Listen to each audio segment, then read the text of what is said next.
want to do a video on being mentally prepared to hunt. Specifically, when you're on a tree stand, you're settled in, your gear's all ready, you're just getting ready to hunt.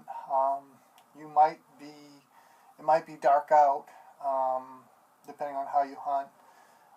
For me, it's I get there before sunrise, so I take that time to kind of calm and relax, and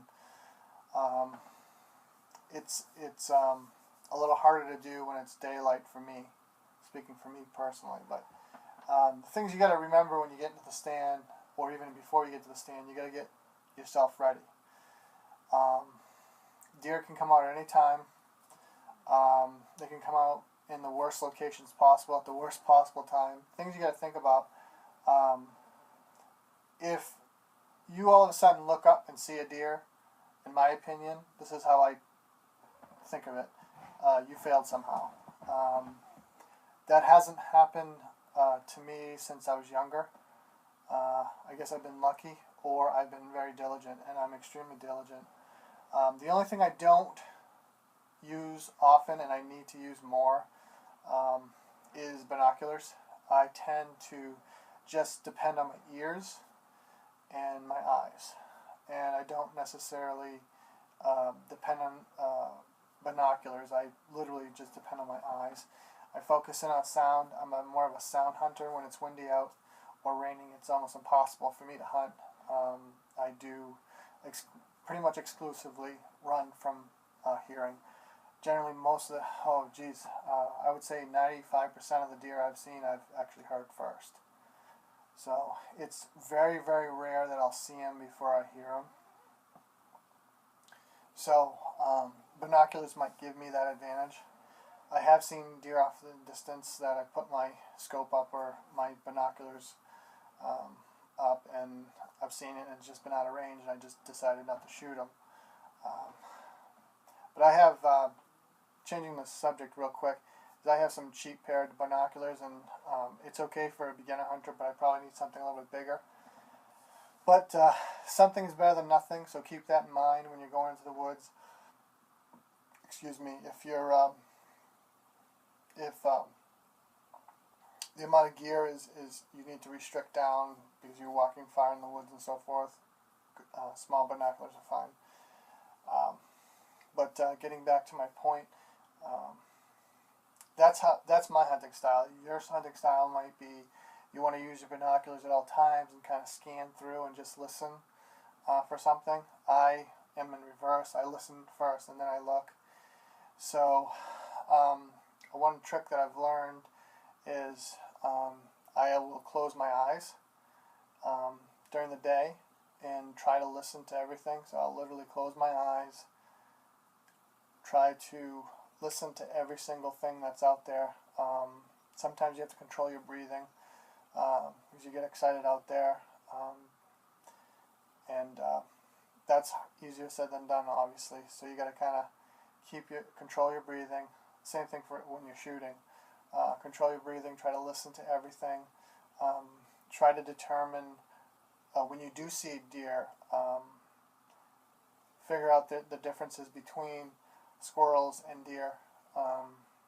One hint is deer makes in most cases, especially where I hunt on a ridge, where it's mostly dry and has rocks, I can hear the hoofs very good on the ground when they come around. So it's something that I listen for.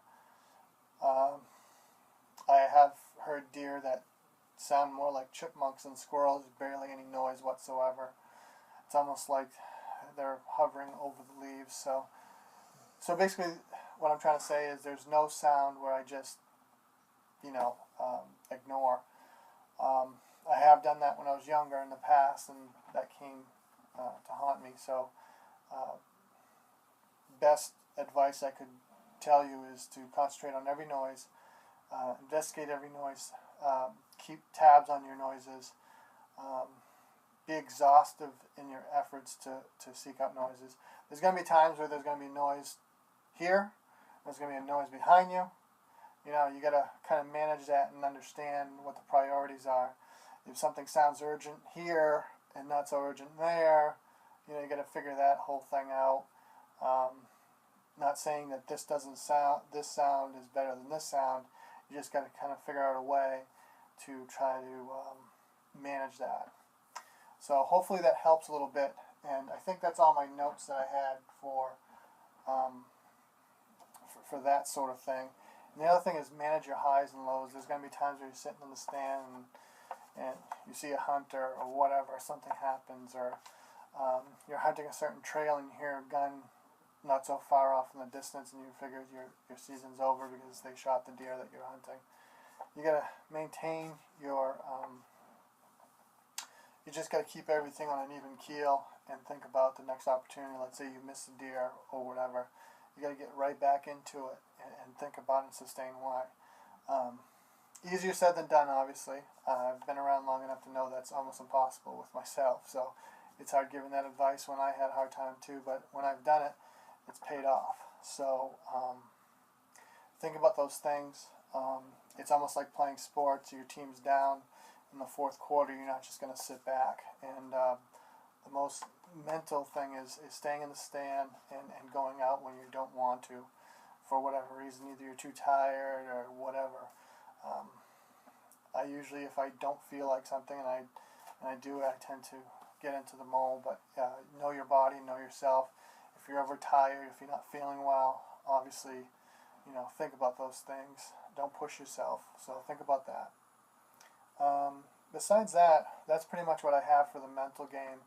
There's going to be other aspects of that, and I've already mentioned some of them in prior videos about preparing and knowing your gun and knowing all the things you need to know to be a safe, ethical hunter. So this kind of goes into the actual, when you're there. Plus mental notes about breathing when you're going to shoot your deer and so forth.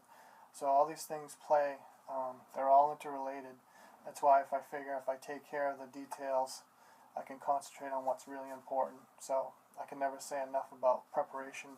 Prepare as much as you can so you can concentrate on things that you can't control or prepare for, I guess, is the best way to do it. So hopefully you enjoyed my video, and my next video will probably be on hunting structure. So we'll see you then. Thank you for watching. Pushing on the forest floor, my heart rate jumps even more. Looking for the box to fill my tag, straight out of a hunting bag. Drop time 14, making his way down. It's time for his last showdown. Breathe in, breathe out, hold it, fire away.